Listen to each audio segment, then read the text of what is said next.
Photo সাংবাদিক শরীফ সারওয়ার। দেখুন সিকান্দার রেমনের আরেকটি সাইড দাঁড়াও একটু।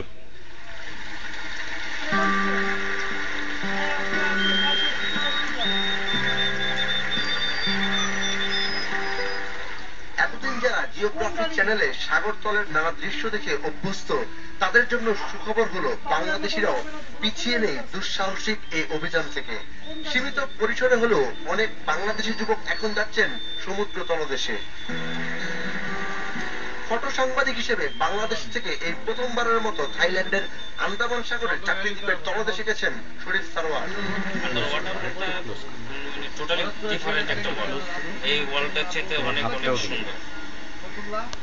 আমাদের দেশে এরকম সুন্দর আছে আমরা জানি না, একটু দাঁড়াইতে ব্যবস্থা নিতে পারতেছে, ব্যবস্থা নিচ্ছি না।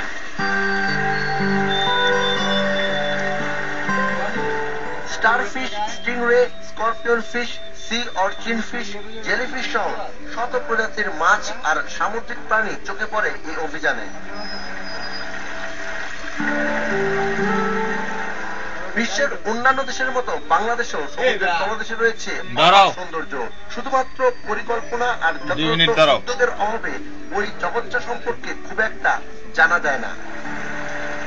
আন্তর্জাতিকভাবে এই ডাইভ ট্যুরিজমের বা আন্ডারওয়াটার ডাইভিং প্যাসেজটাকে তুলে ধরতে হবে।